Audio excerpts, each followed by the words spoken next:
Hello friends, அஸ்ஸலாமு அலைக்கும். இன்னைக்கு டக்குன்னு சூப்பரா ஒரு சட்னி செஞ்சிடலாமா? செம்ம டேஸ்டா இருக்கும் இந்த சட்னி. ரொம்ப சீக்கிரமாக செஞ்சிடலாம். வாங்க வீடியோக்குள்ள போகலாம். எப்படி செய்யணும்னு பார்த்துடலாம். இந்த சட்னி வந்து நம்ம வதக்கிலாம் செய்ய போறது இல்லை. டேரக்டா மிக்ஸி ஜார்ல அரைச்சிட்டு அப்புறமேட்டு தான் தாளிக்க போறோம். இப்போ தேவையான பொருள் என்னன்னு பார்த்துடலாம். நான் தக்காளி, அப்புறமேட்டு மிளகா, இஞ்சி, பூண்டு, இதுதான் அது வந்து தேவையான பொருட்கள். இப்போ நான் 5 வந்து பூண்டு ஆட் பண்ணிக்கலாம். 10 மிளகாப்பழம் ஆட் பண்ணிக்கலாம். அப்புறமேட்டு சின்னதா ஒரு இஞ்சி துண்டு ஆட் பண்ணிக்கலாம். அப்புறம் தக்காளி 2 ஆட் பண்ணிக்கலாம். நல்லா பழுத்து தக்காளி எடுத்துக்கோங்க, அப்பதான் டேஸ்ட் சூப்பரா இருக்கும். 2 தக்காளி பழம் ஆட் பண்ணிக்கிறேன். இப்போ தேவையான உப்பு ஆட் பண்ணிக்கலாம். இது வந்து நல்லா மையா அரைச்சு எடுத்துக்கலாம். இது வந்து ஒரு பவுலுக்கு டிரான்ஸ்ஃபர் பண்ணிக்கலாம்.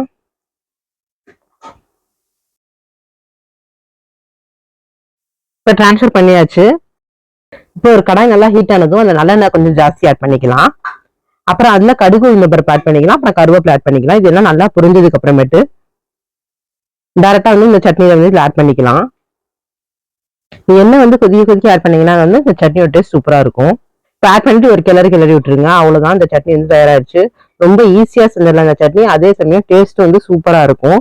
கண்டிப்பா ட்ரை பண்ணி பாருங்க. ட்ரை பண்ணி பாருங்க, உங்க ஃபீட்பேக் எனக்கு தெரியப்படுத்துங்க. இந்த வீடியோ பிடிச்சிருந்தா மறக்காம ஷேர் பண்ணுங்க, சப்ஸ்கிரைப் பண்ணுங்க, லைக் பண்ணுங்க. தேங்க்யூ ஃபார் வாட்சிங் friends. Take care, tata, by.